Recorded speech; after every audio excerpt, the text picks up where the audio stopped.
नमस्कार दोस्तों, मैं हूं कुलदीप सिंह और आपका स्वागत है हमारे YouTube चैनल वॉइस ऑफ चुरहा में।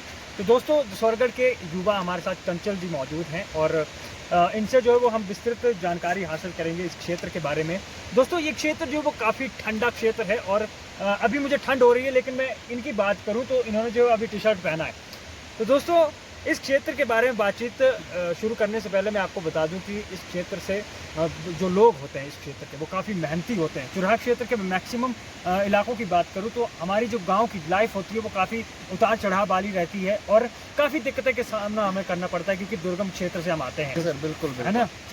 देखिए, इस इलाके के बारे में अगर मैं जानकारी आपसे हासिल करना चाहूँ तो आप बताएं कि ये क्षेत्र कैसा है। अभी गर्मी का मौसम है, लेकिन फिर भी ठंड हो रही है हमें। तो सर्दियों में आप लोग किस तरह से काटते हैं सर? हाँ सर, सबसे पहले तो मैं आपका धन्यवाद करना चाहूँगा कि आपने हमारे साथ वार्तालाप करने के लिए अपना समय निकाला और हमें काफ़ी खुशी हो रही है कि आप हमारे साथ चल करके जो हमारे इलाके के बारे में जानकारी हासिल करना चाहते हैं। देखिए, चुराहा क्षेत्र को मेरा एक मकसद है, मैं पर्सनली आपसे बात करूं तो मेरा एक मकसद है कि चुराहा की संस्कृति को, चुराहा के ऐसे दुर्गम इलाकों को मैं दिखाना चाहूँगा, चुराहा की लाइफ को दिखाना चाहूँगा जो शायद किसी ने कभी सोचा तक नहीं होगा, क्योंकि आपको पता है कि दुर्गम इलाके से हम आते हैं और हमारे क्षेत्र में कई तरह की समस्याएं भी हैं। तो हर गांव की कहानी जो है मैं अपने यूट्यूब पर अपलोड करना मेरा एक मकसद भी है। और चुराहा के अनछुए पर्यटन स्थल जो बन सकते हैं, सरकार प्रशासन चाहे तो ऐसे स्थानों को दिखाना हमारा मकसद है। तो चलिए इसी पॉइंट पे आते हैं। सॉरी, आपकी बात को मैंने बीच में काटा। और स्वर्गढ़ की हम बात कर रहे थे इस क्षेत्र के बारे में। तो ठंड, मैंने कहा कि ठंडा इलाका है, तो बताइए आप इसके बारे में थोड़ा सा हमें।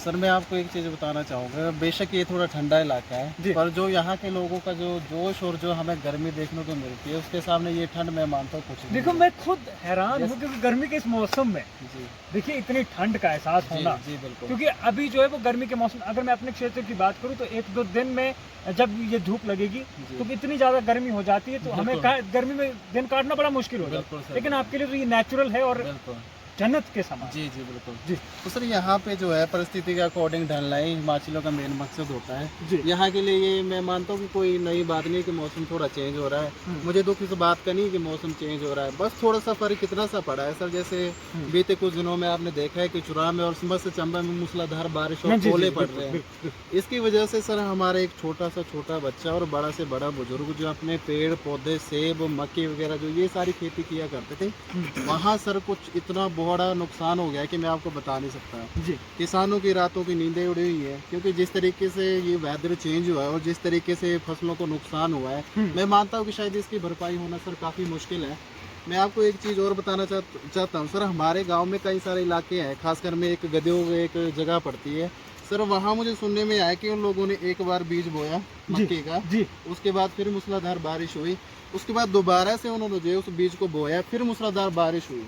अब तीसरी बार तीसरी बार सर सुनने में आ रहा है कि मक्की बोने की वहाँ तो कोशिश कर रही है, पर मैं समझता हूँ कि ये नाकाम कोशिश होगी, क्योंकि सर बीज बोने की भी एक प्रक्रिया होती है, एक मौसम होता है। उस मौसम के अकॉर्डिंग जो है हमें वो फसल की पैदावार मिलती है। हमारे यहाँ बोलते कि बदतर, जी, बद से बदतर हालात से, तो जी बुरे हालात है। जी। तो अगर बागवानी की बात करें तो बागवान भी हैं यहाँ के लोग। जी सर, बड़े मेहनती लोग होते हैं और बागवानों को भी बड़ा नुकसान बहुत ज़्यादा सर। इस संदर्भ में यही कहना चाहूँगा सर, ओलावृष्टि हुई है हमारी, सेब के हमारे पेड़ लगे हुए थे। हमारा किसान सर क्या करता है, जैसे सर्दियों के टाइम में गुड़ाई, बुआई, कटिंग वगैरह, खाद लगाना, काफ़ी इत्यादि काम होते हैं जो किसान बड़े चाव से करता है। पर जिस तरीके से मूसलाधार बारिश और ओले पड़े हैं सर, सेब जो हमारे एक इतना छोटा सा सेब था उसके अंदर जो है ओले पड़ने की वजह से छेद हो गया है। जी। और ये जो नुकसान हुआ है किसानों को, और जो उन्होंने पैसे खर्च किए हुए थे सर, दिहाड़ी देनी पड़ती है कटिंग करने के लिए, खाद के लिए पैसा लगाना पड़ता है, बहुत खर्चा उठाना पड़ता है। मुझे नहीं लगता है सर ये जो इनका नुकसान हुआ है उससे जो उन्होंने खर्चा किया था अपनी खाद के लिए, कटिंग के लिए, उसकी भी भरपाई हो सकती है। तो काफ़ी सर ये दुख का विषय है हमारे इलाके के लिए।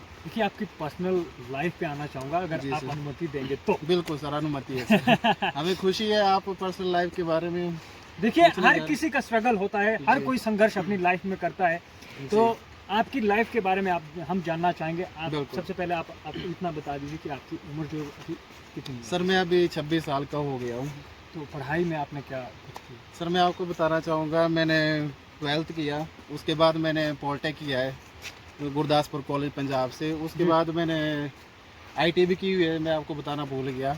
उसके बाद सर टेस्ट की तैयारी चली हुई थी, स्ट्रगल तो लाइफ में चला हुआ था, पर टेस्ट ना निकलने की वजह से चलो थोड़ा बैड फील कर रहा था। पर इसके साथ साथ मैं आपको बता दूं, मैं थोड़ा इग्नो के थ्रू ग्रेजुएशन भी कर रहा हूँ। बहुत बढ़िया, बहुत बढ़िया जी सर, बहुत बढ़िया स्टेप इनके जी द्वारा। सर। देखिए पढ़ाई के प्रति कितना आप जो है वो गंभीर हैं। जी सर, और मुझे लगता है कि पढ़ाई करना जो है वो बहुत ही ज्यादा जरूरी है। बिल्कुल सर, बिल्कुल बिल्कुल बिल्कुल, है ना। सर इसी के साथ में मुझे एक वाक्य याद आ गया था। जी, एक जी। हमारे भीमराव अम्बेडकर जी थे, जिन्होंने भारत के संविधान की रचना की है। जी उन्होंने कहा है कि शिक्षा वो शेरनी का दूध है, जो पिएगा वो दहाड़ेगा।